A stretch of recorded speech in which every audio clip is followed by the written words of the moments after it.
नमस्कार दोस्तों, आज हम फिर लेकर आए हैं खुश मिजाज और चालाक अमरुद अली और राजा बेतुका सिंह के बेतुके फरमानों के किस्से। तो चलिए शुरू करते हैं। किस्सा उल्टे दरबार का। राजमहल की सुबह हमेशा की तरह शाही नगाड़ों की आवाज से शुरू हुई, लेकिन आज राजा बेतुका सिंह के मन में कुछ और ही चल रहा था। उनका गोल मटोल चेहरा सोचते सोचते लाल हो गया था। अचानक उन्होंने ऐलान किया, सुनो मेरे वजीरों और सिपाहियों, आज से हमारे राज्य में सब कुछ उल्टा होगा। दरबार भी उल्टा, नियम भी उल्टे और सोच भी उल्टी। क्यों?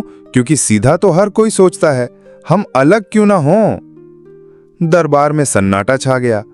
सब एक दूसरे का चेहरा देखने लगे, लेकिन राजा के आदेश को कौन टाल सकता था। उल्टे दरबार का नजारा। राजा सिंहासन से उतरकर सबसे नीचे फर्श पर बैठ गए। मंत्री और वजीर सब खड़े होकर बाहर धूप में पहरेदारी करने लगे।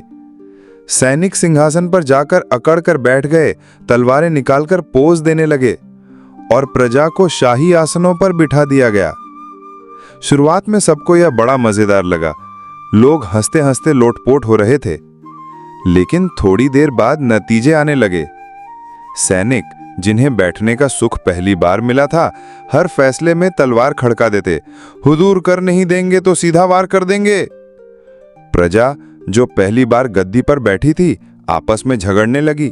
मैं राजा हूं, तू नीचे उतर। नहीं, गद्दी मेरी है।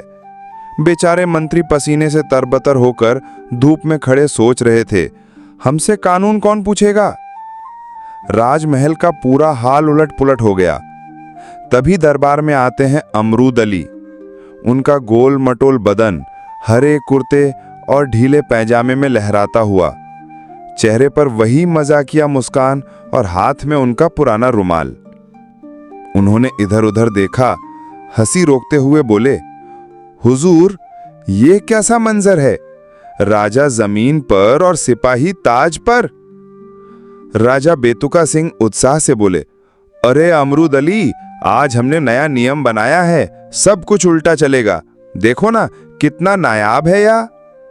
अमरुद अली ने रुमाल को उंगली पर लपेटते हुए कहा, हुजूर, आम का पेड़ हो या दरबार, अगर उसे उल्टा लगा दोगे तो फल कभी नहीं देगा। सीधा रहना ही बरकत की निशानी है। उनकी बात सुनते ही दरबार ठहाकों से गूंज उठा। राजा बेतुका सिंह ने अपनी बड़ी मूंछों को ऐंठा, थोड़ी देर सोचा और फिर सिर हिलाकर बोले, ठीक कहते हो अमरुद अली, आज से उल्टा सिर्फ दरबार का पंखा चलेगा, बाकी सब सीधा। पूरा दरबार हंसी से लोटपोट हो गया। राज्य फिर से सीधा सपाट हो गया और अमरुद अली एक बार फिर सबकी नजरों में हीरो बन गए। दोस्तों, अगर ये किस्से आपको अच्छे लग रहे हैं तो आप चैनल को सब्सक्राइब जरूर कीजिएगा। इससे हमें हौसला मिलता है और हमारे लेखक आपके लिए और मजेदार किस्सों पर काम करते हैं। किस्सा परछाई टैक्स का। राजमहल की सुबह हमेशा ढोल नगाड़ों की गड़गड़ाहट और राज दरबार के शोरगुल से शुरू होती थी, लेकिन आज का दिन अलग था। राजा बेतुका सिंह अपने शाही बिस्तर पर लेटे लेटे सोच रहे थे। गोल मटोल शरीर करवटें बदल रहा था। उनकी बड़ी बड़ी मूछें कभी ऐंठतीं, कभी ढीली पड़ जातीं। अचानक उनकी आंखें चमक उठीं। वाह, क्या विचार आया है हमें। राजा बुदबुदाए, लोगों से सोना चांदी, अन्न और जमीन पर कर लिया जाता है, लेकिन अभी तक किसी ने परछाई पर कर क्यों नहीं लिया? हर आदमी की परछाई होती है। सूरज डूबे तो चांदनी में भी परछाई रहती है, और अगर परछाई है तो उस पर कर होना चाहिए। राजा ने तुरंत फुरत दरबार बुलवाया। दरबारियों की भीड़ उमड़ आई। मंत्री, सैनिक, व्यापारी और आम लोग सब इकट्ठे हो गए। राजा बेतुका सिंह अपनी गद्दी पर बैठकर गंभीर आवाज में बोले, सुनो, आज से हमारे राज्य में परछाई कर वसूल किया जाएगा। हर नागरिक अपनी परछाई के बदले टैक्स देगा।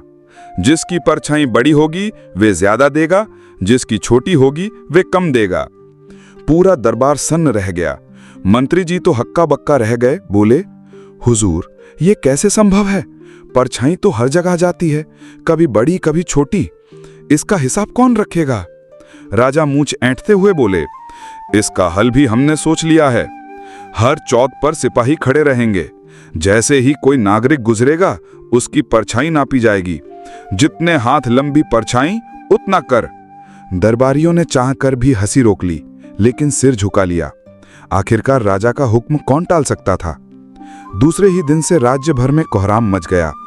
गरीब किसान खेतों में काम करने से कतराने लगे, क्योंकि सूरज निकलते ही उनकी परछाई लंबी हो जाती और टैक्स 2 गुना हो जाता।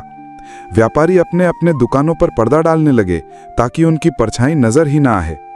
बच्चे खेलना छोड़कर घरों में दुबक गए, क्योंकि उनकी दौड़ती भागती परछाई पकड़ना आसान था। सड़कें सुनसान पड़ गईं। लोग दिन में बाहर निकलना बंद कर चुके थे। एक बार एक बुजुर्ग को सिपाही ने पकड़ा। बुजुर्ग की परछाई बड़ी निकली तो उससे दुगना कर वसूला गया। बेचारा गिड़गिड़ाया, हुजूर, मेरी उम्र तो ढल गई, परछाई अपने आप लंबी हो जाती है, इसमें मेरा क्या दोष। सिपाही हंसते हुए बोला, राजा का आदेश है, दोष हो या ना हो, परछाई का हिसाब तो देना ही पड़ेगा। राजा की नई मुसीबत। राजा बेतुका सिंह को लग रहा था कि उन्होंने बहुत बड़ा और अनोखा नियम बनाया है। हर शाम वो कर की तिजोरी देख देख कर खुश होते, लेकिन जल्दी ही समस्या सामने आने लगी। एक दिन दरबार में एक शिकायत पहुंची। हुजूर, रात को तो परछाई दिखती ही नहीं, तो क्या अब रात में टैक्स नहीं देंगे? राजा चौंक गए। उन्होंने तुरंत आदेश दिया, रात में चांदनी की परछाई पर कर वसूला जाएगा, और जिनके घर में दीपक जलता है उनकी दीवार पर पड़ने वाली परछाई भी टैक्स के दायरे में आएगी। इस फरमान के बाद लोग रात को भी अंधेरे में रहने लगे। दीपक जलाना बंद हो गया। गलियां अंधेरे से भर गईं। चोर डाकुओं के मजे हो गए। अमरूद अली का प्रवेश। जब पूरा राज्य परेशान हो गया, तब लोगों ने अमरूद अली से गुहार लगाई। गोल मटोल मजाकिया और शरीफ अमरूद अली अपने फीके हरे कुर्ते और ढीले पायजामे में दरबार पहुंचे। उनके चेहरे पर हमेशा की तरह मुस्कान थी और हाथ में वही पुराना रुमाल। उन्होंने राजा को सलाम किया और बोले, हुजूर, ये परछाई कर तो बड़ा अनोखा निकला, लेकिन एक बात पूछूं, अगर कोई आदमी नदी में कूद जाए तो उसकी परछाई पानी में डूब जाएगी, क्या तब भी कर देना होगा? राजा ने मूंछ ऐंठते हुए कहा, हाँ, देना होगा। अमरूद अली फिर बोले, और अगर कोई अंधेरे कमरे में बैठ जाए जहां परछाई दिखे ही नहीं, तब? राजा झेंप कर बोले, तब भी कर लगेगा, मानो के परछाई है। अब दरबार में दबी दबी हंसी गूंजने लगी। अमरूद अली ने मुस्कुराकर आखिरी सवाल किया, हुजूर, अगर किसी दिन सूरज ही बादलों में छुप जाए और पूरा राज्य बिला परछाई के रह जाए, तो क्या खुद आप भी टैक्स देंगे? राजा बेतुका सिंह अवाक रह गए। पूरा दरबार ठाकों से गूंज उठा। आखिरकार राजा ने आदेश वापस ले लिया और कहा, ठीक है, परछाई कर रद्द। अब से परछाई सिर्फ दोस्त होगी, बोझ नहीं। प्रजा खुश हो गई। लोग फिर से खुले आसमान में काम करने लगे। बच्चे खेलों में लौट आए और दीपक की रोशनी में घर जगमगाने लगे। राजा ने राहत की सांस ली और मजाक में बोले, अमरूद अली, तुमने तो हमारी अक्ल की परछाई भी साफ कर दी। अच्छा है, वरना कल हम सांसों पर भी कर लगाने वाले थे। अमरूद अली मुस्कुराकर बोले, हुजूर, सांसों पर कर लगाते तो खुद भी दिवालिया हो जाते, क्योंकि आपकी सांसें तो सबसे भारी हैं। दरबार हंसी से गूंज उठा और राजा बेतुका सिंह ने तय किया कि अब से नियम सोच समझ कर ही बनाएंगे। हालांकि सब जानते थे कि ये वादा ज्यादा दिन टिकने वाला नहीं था। किस्सा पंखों वाला फरमान। राजा बेतुका सिंह हमेशा अपनी अजीबोगरीब सोच के लिए मशहूर थे। उनके दिमाग में रोज कोई नया ख्याल कौंधता और अगले ही दिन पूरा राज्य उसी ख्याल की वजह से परेशान हो जाता। इस बार उन्होंने आकाश की ओर देखा, परिंदों को उड़ते देखा और सोचा, इंसान धरती पर क्यों रेंग रहा है? जब चिड़िया और कौवे उड़ सकते हैं तो मेरी प्रजा क्यों नहीं? बस फिर क्या था, अगले ही दिन दरबार में बिगुल बजा और राजा ने ऐलान किया, आज से राज्य का हर नागरिक परिंदों की तरह पंख बांधेगा। जब तक प्रजा उड़ना नहीं सीख जाती तब तक ये नियम चलेगा। जो बिना पंख के पकड़ा जाएगा उस पर जुर्माना होगा। दरबार हक्का बक्का रह गया। मंत्री एक दूसरे का मुंह देखने लगे। किसी की हिम्मत नहीं हुई कि राजा से कुछ कहे। तभी अमरूद अली, जो हमेशा हाजिर जवाब रहता था, आगे बढ़ा और बोला, हुजूर, आपके हुक्म का पालन होगा। बस एक गुजारिश है कि अगर प्रजा उड़ने लगे तो आकाश का किराया भी माफ कर दीजिएगा। पूरा दरबार हंस पड़ा, लेकिन राजा ने समझा कि यह वफादारी का मजाक है और गर्व से सिर हिलाया। पंखों की अफरा तफरी। राज्य भर में हंगामा मच गया। बढ़ई, दर्जी और बांस वाले धड़ाधड़ नकली पंख बनाने लगे। किसी ने पुराने झाड़ू के तिनके बांध लिए तो किसी ने बांस की छड़ी पर कपड़ा चिपका दिया। बच्चे मजे से मोर के पंख लगाकर इतराने लगे, लेकिन बड़ों की हालत खराब थी। गांव के बुजुर्ग दरवाजे से निकलते तो पंख चौखट में अटक जाते, कोई गली में चलता तो पंख दूसरे के मुंह पर लग जाते। बाजार में तो और भी तमाशा हो गया। सब्जी वाले के पंख टोकरी में फंस जाते, हलवाई के पंख रसगुल्ले में डूब जाते, नाई के पंख ग्राहक की नाक पर लग जाते। लोग कहते, राजा जी को पता नहीं जिंदगी आसमान में नहीं पेट पालने में उड़ती है। अमरूद अली की शरारत। अमरूद अली ने सफरा तफरी का पूरा मजा लिया। वो चौक में खड़ा होकर चिल्लाता, ओ भाई, आजमाइए हमारी नई खोज, पंखों का तेल, इससे आपके पंख और भी तेज उड़ेंगे। लोग कतार लगाकर तेल खरीदते और घर जाकर पंखों में लगाते, लेकिन होता ये कि तेल से पंख और भारी हो जाते। अली फिर कहता, ये तो प्रैक्टिस का मसला है, उड़ान कल से शुरू होगी। राजा को जब ये खबर मिली तो वो बड़े खुश हुए। बोले, वाह, मेरी प्रजा कितनी समझदार है, उड़ान की तैयारी जोरों पर है। कुछ हफ्तों बाद राजा ने महान उड़ान दिवस घोषित किया। उन्होंने कहा, कल सुबह सूर्य उदय होते ही पूरा राज्य महल के सामने इकट्ठा होगा। सब अपने अपने पंख फड़फड़ाएंगे और उड़कर दिखाएंगे। अगले दिन हजारों लोग महल के सामने जमा हुए। किसी के पंख बांस के, किसी के लकड़ी के, किसी के कपड़े के। बच्चे तो बड़े उत्साहित थे। राजा ने ऊंचे मंच से झंडा उठाया और आदेश दिया, उड़ो मेरे परिंदों, उड़ो। भीड़ ने एक साथ पंख फड़फड़ाना शुरू किया। शोर ऐसा गूंजा कि आसमान के असली परिंदे भी डर कर भाग गए।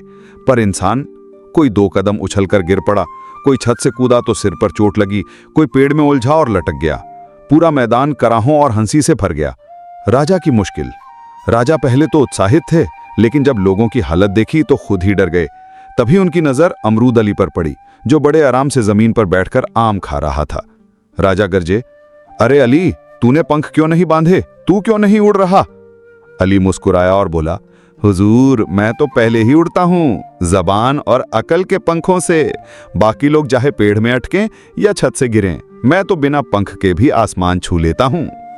पूरा दरबार और जनता ठहाकों से गूंज उठी। राजा को भी अपनी बेवकूफी समझ आ गई। उन्होंने उसी वक्त फरमान वापस ले लिया और बोले, आज से कोई भी इंसान पंख बांधने के लिए मजबूर नहीं होगा। परिंदे उड़ें, इंसान चलें, यही सही है। उस दिन से प्रजा चैन की सांस लेने लगी। झाड़ू फिर से झाड़ने में लग गए, बांस फिर से घर बनाने में और कपड़ा फिर से कपड़े सिलने में। राजा बेतुका सिंह की एक और बेतुकी कहानी इतिहास के पन्नों में जुड़ गई। और अमरूद अली, वो तो अब भी चौक में बैठा कहता है, भाई, उड़ना है तो अकल के पंख लगाओ, बाकी सब फालतू है।